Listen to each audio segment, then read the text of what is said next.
पहाड़ों से लेकर मैदानी इलाकों में होने वाली बारिश के चलते अब रामगंगा नदी का जलस्तर बढ़ गया है, जिससे किसानों की नींद उड़ गई है। सिरौली नगर में अचानक रामगंगा नदी का जलस्तर बढ़ गया, जिससे निचले इलाकों में रह रहे लोग मुसीबत में फंस गए हैं। किसानों के सामने पशुओं को चारा लाने की समस्या खड़ी हो गई है, जिसको लेकर किसान चिंतित हैं। उन्होंने सरकार से मुआवजे की मांग की है। सिरौली नगर के निचले इलाकों में रामगंगा नदी का जलस्तर बढ़ जाने से अपनी सीमा से टकरा गया है, जिसको लेकर लोग भयभीत हो गए हैं। बड़े जलस्तर में सांप कीड़े बहकर आ रहे हैं। लोगों को पानी में न जाने और पानी से दूर रहने की हिदायत दी गई है। रामगंगा नदी का जलस्तर बढ़ जाने के बाद मछुआरे मछली भी मारने पहुंच रहे हैं। देखिए पूरी ग्राउंड रिपोर्ट सिरौली से संवाददाता रामू कठेरिया के साथ।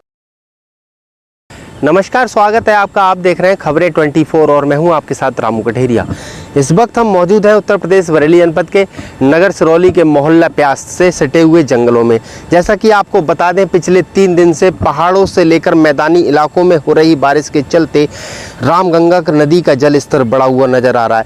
मेरे पीछे की आप ये तस्वीरें देखेंगे, तस्वीरों में आपको दिखाई दे रहा होगा, जहाँ तक आपकी नज़र जा रही होगी वहाँ तक आपको जल ही जल नज़र आ रहा होगा। यहाँ पर किसानों की जो फसलें थीं, उड़द, गन्ना और जो भी फसलें थीं वो सारी जलमग्न हो गई हैं, डूब गई हैं। और किसानों के सामने काफ़ी बड़ा संकट ये आ गया है, जो फसलें थीं वो डूब गई और जो पालतू पशु उनके घर में बंधे हुए हैं उनको लेकर चारा ले जाने पर, यहाँ पर ले जाने को लेकर वो मजबूर हो गए हैं। हमारे साथ यहाँ पर स्थानीय लोग मौजूद हैं। आइए जानते हैं क्या कुछ मामला है। क्या नाम है? जौरान। जौरान कहाँ रहते हैं? मोहल्ला प्यास, सिरौली। जो रामगंगा नदी का जो जल स्तर बढ़ा हुआ नज़र आ रहा है, ये कब से बढ़ा? ये लगातार 2-3 दिन बारिश हुई है तो उसके कारण ये बढ़ा है। अभी हमने देखा था, हम 2-3 दिन पहले की बात है, हमने ये देखा था कि पानी यहाँ था नहीं। हम यहाँ से क्रॉस करते हैं, ठीक है, हमारे यहाँ पे चाचा ताऊ की हमारी फसलें भी हैं यहाँ पर, तो हम उसे देखने वाले भी आते हैं। तो अब ये 2-3 दिन लगातार बारिश के कारण ये पानी बहुत बढ़ चुका है। बहुत दिक्कत हो रही है, आने जाने में दिक्कत हो रही है, फसलों को दिक्कत हो रही है बहुत। गन्ने की फसल है, फसलें डूबी हुई हैं जो जलमग्न हुई हैं। उड़द की फसल है, गन्ने की फसल है और भी बहुत सारी फसलें हैं यहाँ पर। मैं नाम जैसे जानता नहीं हूँ ज़्यादा, देख सकते हैं आप इलाके में बहुत सारी फसलें दिख रही हैं।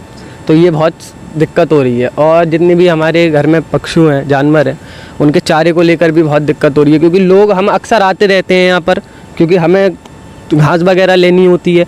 अब आप देख सकते हैं यहाँ पे पानी बहुत बढ़ चुका है, इसके कारण हमें भी दिक्कत हो रही है। और हम यही चाहते हैं कि जो भी नुकसान हुआ है फसलों का, सरकार उसे मुआवजा दे। अच्छा, ये बताइए, जो जल स्तर बढ़ा है वो आज ही आपको नज़र आया है जल स्तर बढ़ा है कि पिछले 2 दिन से बढ़ता हुआ नज़र आया? देखो, जब बारिश पड़ती है तो जब जल स्तर बढ़ता है तो एकदम से नहीं बढ़ता है, बढ़ता हुआ ही चलता है, जाता रात में ज़्यादा बढ़ता है। अब अचानक से हमें खबर मिली है कि पानी बहुत ज़्यादा बढ़ चुका, तो हम आए यहाँ पर, देखा तो पानी बाकी में बहुत बढ़ चुका है। क्योंकि अभी पिछले 2 दिन पहले देखा था तो पानी बहुत कम था, अब लगातार बारिश हो रही है, उसके कारण पानी बहुत बढ़ रहा है, तो ये दिक्कत हो रही है बहुत। ये बताइए, जो किसान लोग हैं, जो पालतू पशु उनके घर में बंधे हुए हैं, वो चारा लेने के लिए कैसे जा पा रहे हैं जंगल? क्या डर लग रहा है, या पानी में किस तरीके के सांप कीड़े वगैरह भी बह के आए होंगे, उसको लेकर क्या किस तरीके से डर का माहौल? इस टाइम बहुत डर का माहौल है। आप यहाँ पे घर भी देख सकते हैं, नीचे घर भी हैं और इनके बच्चे लोग भी हैं।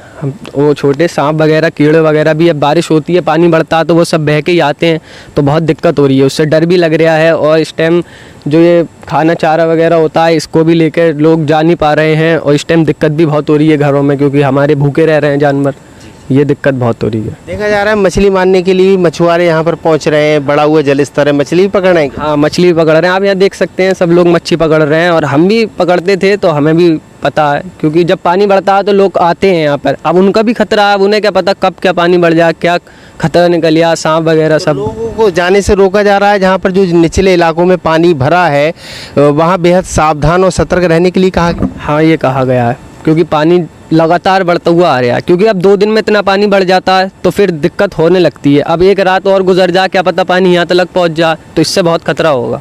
अब बच्चे लोग भी हैं यहाँ पर, सांप कीड़े ये सब आते रहते हैं, तो यही दिक्कत हो रही है इस टाइम तो लगातार यहाँ पे। किसानों की फसलें डूबी हुई हैं, जलमग्न हो गई हैं, सड़ गई हैं, उनको क्या मतलब क्या मांग करते हैं? सरकार द्वारा मुआवजा मिलना चाहिए? जी, मुआवजा मिलना चाहिए, क्योंकि किसान जो इतनी मेहनत करता है, इतना पैसा भी लगता है उसमें और मेहनत भी होती है किसान की, तो उस चीज़ को लेकर तो मुआवजा मिलना चाहिए। क्योंकि एकदम से पानी बढ़ जाए और इतने साल की मेहनत उसकी सब बेकार हो जाए तो ये गलत है। मुआवजा चाहिए, सरकार दे, मुआवजा मिलना चाहिए। मिलना चाहिए।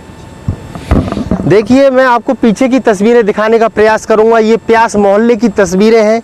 यही निचले इलाकों में पानी का जल स्तर बढ़ा हुआ नज़र आ रहा है और मैं आपको अपने कैमरा पर्सन से कहूँगा कि पीछे की तस्वीरों को दिखाने का प्रयास करें। देखिए, जल स्तर रामगंगा नदी का बढ़ता हुआ निरंतर नज़र आ रहा है, जो कि निरंतर बढ़ रहा है और निचले इलाकों में जल स्तर यहाँ पर जो है कि पहुँच गया है, जिसको लेकर स्थानीय लोग काफ़ी परेशान हो गए हैं, घबरा गए हैं। उनको डर ये सता रहा है कि जो रामगंगा नदी में जो जिस तरीके के सांप कीड़े वगैरह बहकर आते हैं, उनसे उनको खतरा सता रहा है। हालांकि हमने अभी बात की यहाँ पर जो किसान थे, उनका कहना है कि जो फसलें जलमग्न हुई हैं, बेकार हुई हैं, सड़ गई हैं, उनको लेकर सरकार द्वारा मुआवजा मिलना चाहिए। मैं आपको सीधी तस्वीरें दिखा रहा हूँ रामगंगा नदी से। खबरें 24 के लिए सिरौली से संवाददाता रामू कठेरिया की विशेष रिपोर्ट।